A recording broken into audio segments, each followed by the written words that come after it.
Desejo é pena e condenação. No carnaval do ano 2019, sofri um infarto. Trata-se de uma situação inusitada, onde o único desejo é correr para o hospital.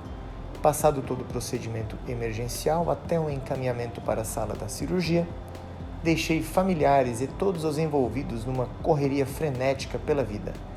Fiquei 10 dias internado na UTI e o desejo pela vida surgiu como nunca. Uma experiência que é inédita, exclusiva, diferente, singular e especial.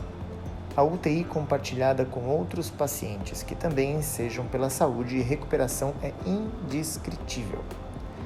Ali estavam jovens de 25 anos, pessoas de meia idade e idosos, todos agonizando de dores durante a madrugada. Enfermeiros correndo para um lado e para outro, tentando minimizar o sofrimento que se traduzia em choro e gritos, que muitas vezes penetravam a alma, e naquele instante você reflete muito sobre tudo, seus valores, seus objetivos. A vida passa como um filme, um drama que não figura um final feliz. A luta pela recuperação e pela saúde se traduz num desejo muito além do nosso imaginário. Só quem viveu saberia ou tentaria explicar. A vida nos dá lições que jamais esqueceremos. Um ambiente que nos humaniza pela própria condição. Humaniza e nos faz refletir de tal maneira que as coisas que antes você dava muita importância naquele momento não têm o menor valor. Aprendemos a lição que a distância entre a vida e a morte é uma linha muito tênue, e quando olhamos com maturidade percebemos que a morte sempre esteve às sombras da vida. Por ironia do destino, anos antes escrevi outra obra sobre o tempo. O tempo deixou marcas em meu rosto. Se tem uma coisa que após o fato faz você refletir, é sobre o tempo. Não só para mim, para todos aqueles que por uma razão ou outra lutaram pela vida. Percebe-se que o tempo é escasso, que nossa vida é fugaz, que não vale a pena ficar teorizando a vida. Perder tempo com bobagens e ilusões. Afinal, a vida pode findar em questão de segundos. A lição que aprendemos a partir de então é: vamos valorizar cada instante de vida como se fosse o último. Passado todo o procedimento e agora tendo que mudar obrigatoriamente hábitos do cotidiano, reflito muito sobre a vida. Passando a ser mais seletivo, os meus valores mudaram de forma muito significativa e, tomando por essa nova fase, transbordou o desejo de expor minhas reflexões. Então decidi escrever essa obra, inspirado pelo amigo professor Clóvis de Barros Filho, que com o seu jeito simples, contundente, dotado de uma facilidade inigualável de falar da filosofia, com exemplos apropriados e muito eficientes, possui uma habilidade própria ao cunho professoral, que há tempos vem comovendo, tocando e inspirando milhares de pessoas por onde passa. O título Perseguidor de Cenouras, tema das palestras do professor Clóvis, é hilário, e seu exemplo descreve com uma precisão quase cirúrgica a questão do desejo. Desejo como fonte das nossas vidas.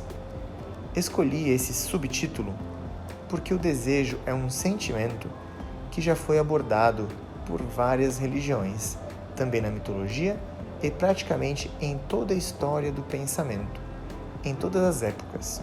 Na história da filosofia, era comum pensar no homem como o ser que difere dos animais por ser racional, por ter a capacidade de desenvolver o entendimento, coisa que os animais não seriam capazes de realizar. E é essa capacidade única do ser humano que será para boa parte dos filósofos aquilo que temos de desenvolver para alcançarmos a felicidade, nosso bem supremo. No caso de Aristóteles, isso fica bastante claro. A busca pelo fim último de nossas vidas se dá pelo exercício e desenvolvimento daquilo que é a função própria do homem, ou seja, a parte racional da alma. É a razão que nos faz sermos humanos, que nos diferencia das plantas e dos animais, e é por meio dela que nos aproximamos dos deuses, e assim atingimos a felicidade, completamos nossos desejos. Já no caso de Hume, outro filósofo britânico do século XVIII, não é a razão que nos é própria, que será nosso guia para alcançarmos a felicidade, mas é o próprio sentimento. Há, segundo ele, sentimentos que nos são naturais, e se os seguirmos, atingiremos a sensação agradável que é o prazer, o aprovar das boas ações.